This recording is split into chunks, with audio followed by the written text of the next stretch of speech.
Welcome to Better Daily Life, where we are moving forward 1% better every single day. Download the app and supercharge your journey at betterdaily.life. Now it's time to ditch facts and get facts with your host and my dad, Alex Van Houten.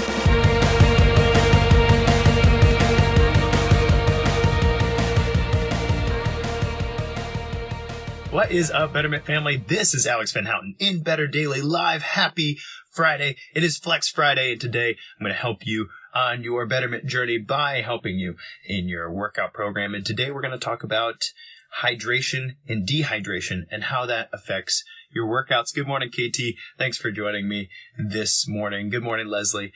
Good to see you this morning. And so I'm excited. First of all, happy 35th day of the Faithful 40 Challenge. We are only 5 days away from completing this Faithful 40 Challenge, and some of you are also in the midst of our group fast, so high five to you. I'm very excited for you and hope that this is a fruitful time in the love phase of the challenge. And this topic is actually particularly relevant to the idea of fasting because one of the reasons that exercise in a fasted state is difficult is because there's a change in your electrolyte balance. And that highlights some of the things that I often hear when individuals are trying to exercise, but they're not hydrating properly.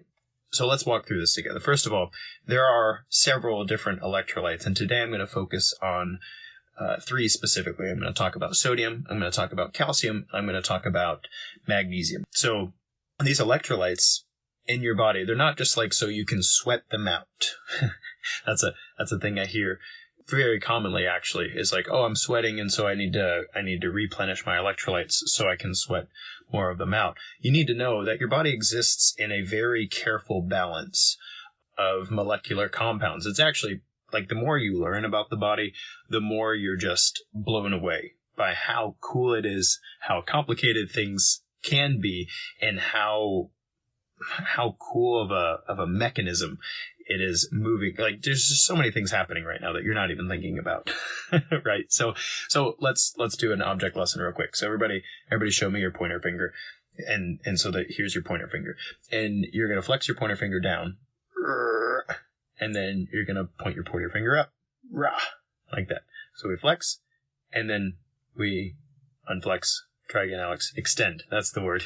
So we flex and we extend. And all that's actually controlled here in the forearm. I don't know if you can see it or not, but when I flex my finger, my forearm, this is called your flexor digitorum. That's my forearm is flexing here. And then when I extend my finger, my extensor muscle, I don't know if you can see that, my extensor muscle is what's extending the finger. So when you point your finger or when you bend your finger, there is a careful electrolyte balance that allows for the contraction of muscles and the relaxation of muscles. So even in just bending your finger, the way the muscles work, it requires a certain amount of calcium in the muscle in order to allow contraction of the muscle fiber. And similarly, while you contract the flexor digitorum, that's the muscle that helps you bend your finger, you're actually you're lengthening the extensor digitorum. That's the one in the back of the arm. So when one muscle flexes, the other one extends or lengthens, right? And lengthening a muscle requires a certain concentration of magnesium.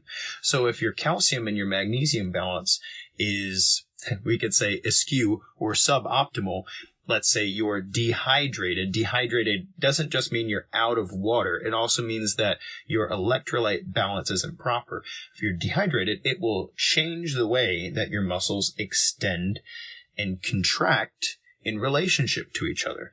Well, that's a problem when you're exercising, because when you're exercising, if your muscles aren't working in good relationship with each other, it increases your risk of injury, it decreases your performance, and it will certainly take away from how fully you're able to contract your muscles. So if you're trying to grow some muscle tissue, or let's say you're trying to focus on a very particular muscle group, if your electrolyte balance isn't optimal, then what's going to happen is either you will overcontract calcium is too concentrated versus magnesium, and so your muscles would be very tight, very prone to aches, very prone to cramping, and so that's no fun.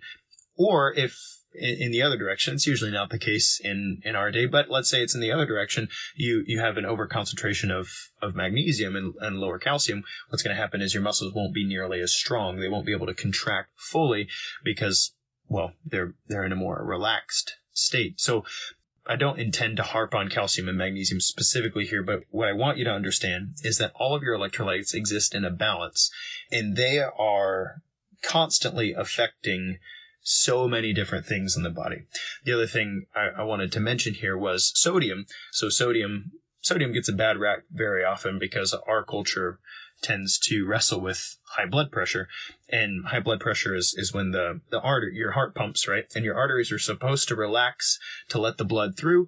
But they're also supposed to maintain a certain amount of pressure so that the blood can go through under the stress or strain of the heart pumping. If that didn't happen, you wouldn't move oxygen through your body, and that would be bad, right? But if our arteries are too tight, they're too constricted, what happens is that pressure, when the heart beats, that elevated pressure causes damage to the arteries over time and can lead to heart disease. So high blood pressure is a treatable condition that leads to things like atherosclerosis, or it could even lead to things like aneurysms and a myriad of other stuff. But the point is, calcium gets a bad rap because, try again. This is what happens when you try to speak intelligently in a fasted state. The sodium gets a bad rap because in our arterial system, sodium is responsible for the constriction of arteries. So if you have low sodium during an athletic bout, that's called hyponatremia. If you have low sodium during an athletic bout, what happens is your blood vessels, your arteries, are unable to maintain pressure, and so you will not move oxygen to the parts of the body that you're trying to exercise. And that really stinks because you will burn more carbohydrates as a fuel source. That's a possibility. If you're not moving oxygen, you got to get it from somewhere, and carbs have oxygen built right into it. So you'll be really bad at burning fat as a fuel source.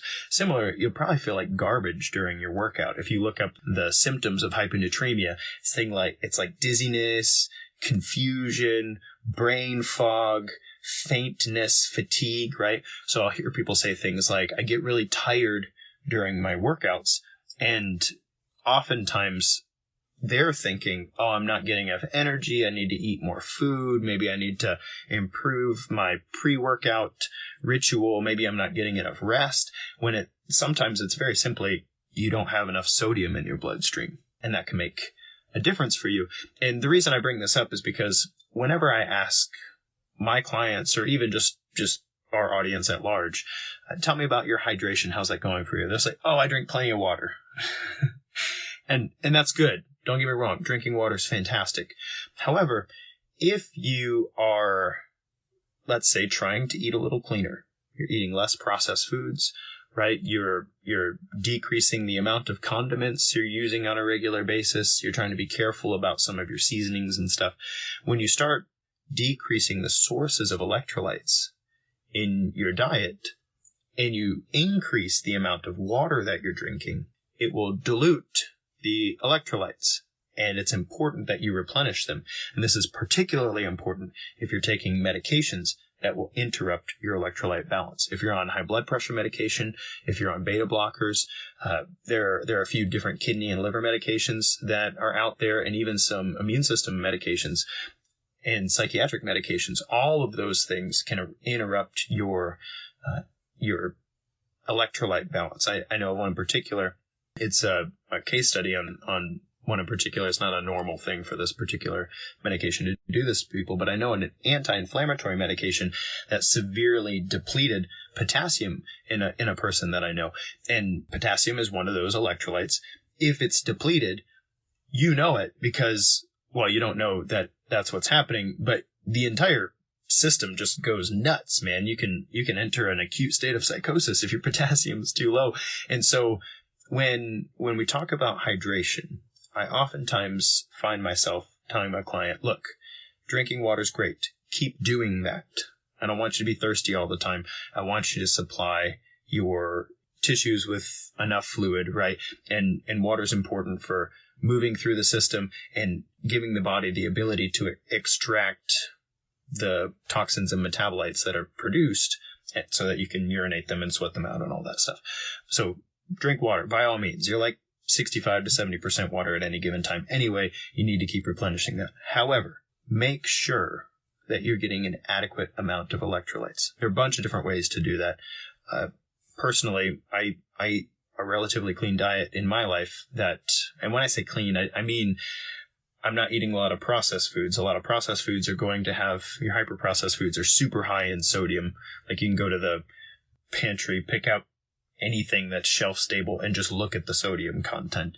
And you'll see most things that we consume in a hyper-processed state have like half of our daily value of sodium built right into them. So if you start eliminating hyper-processed foods from your diet, all of a sudden your body's like, hey, where's all my salt? I was used to consuming 5,000 milligrams of salt a day, and now we're down to 1,000, and you're drinking all this water.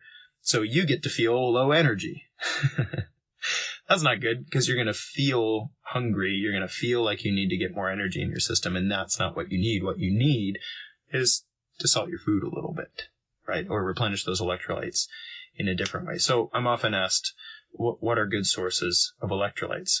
Because, ironically, if you cut out hyper-processed foods, you don't have as many electrolytes in your diet. So if we're talking about foods here, from a natural perspective, I love fermented foods, things like your homemade pickles. Now, the pickles from the store, they're not the same thing as your homemade pickles. They don't have the same kind of electrolytes. They use sodium benzoate in their pickles, so it's salt, but you're not getting the potassium and calcium as well that are coming from the pickling process. So that's side note, but good to know.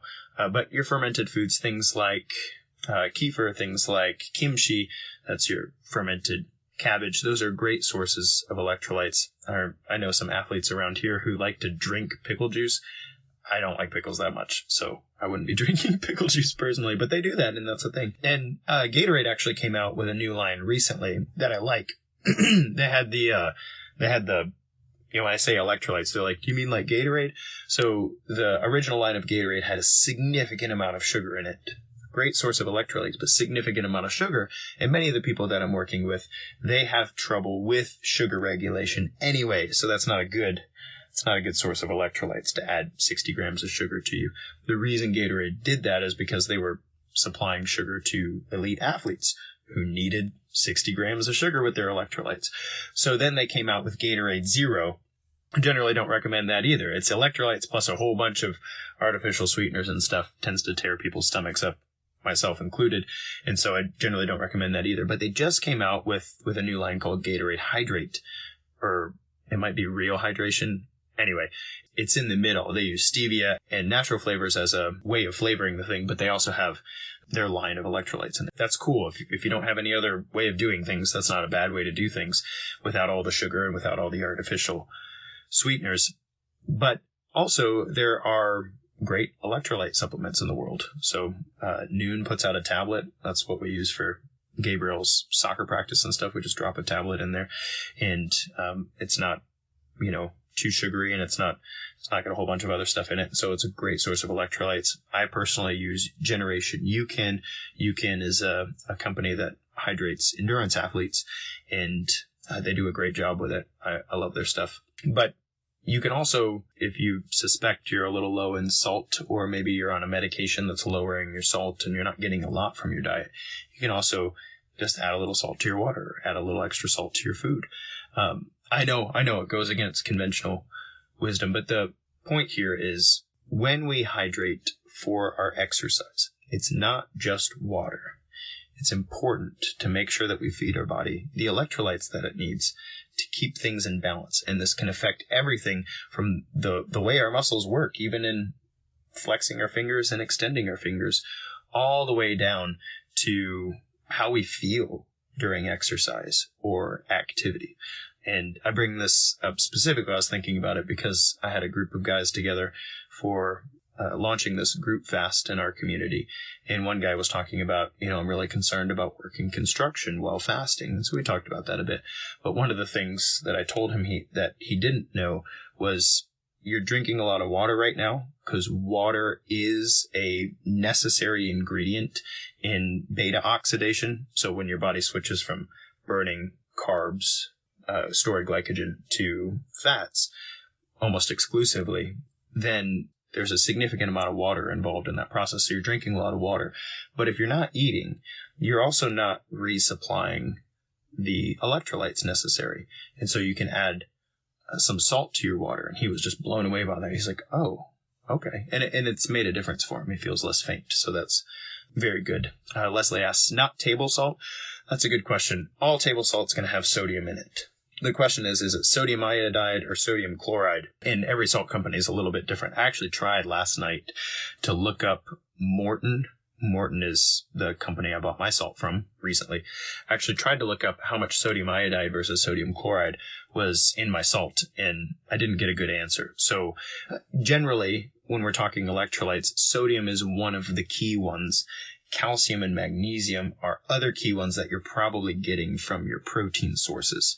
Things like fish and meat, green leafy vegetables, calcium from dairy products. So you're getting those electrolytes from food sources most likely, similarly with magnesium. But no matter which kind of salt you're consuming, it's likely going to be sodium based. The question is, are you getting iodine or chlorine with that? And not many people are deficient in either one of those, or at least not today. So that's good. Great question. I think it'd be fine to add a little table salt to your water. But if you're looking more for a full panel of electrolytes, if you have some muscle tightness or weakness or that sort of thing, I would recommend getting a full panel electrolyte source rather than just using table salt. So great question.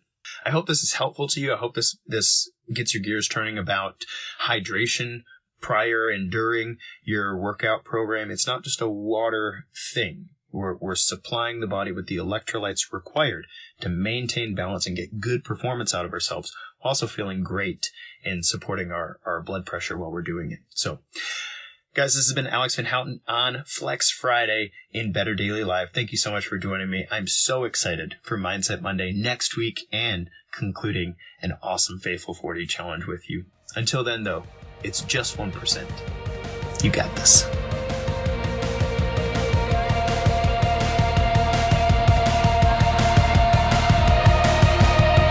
Thank you for joining us for your 1% better. Be you, just better, in mind, body, and spirit.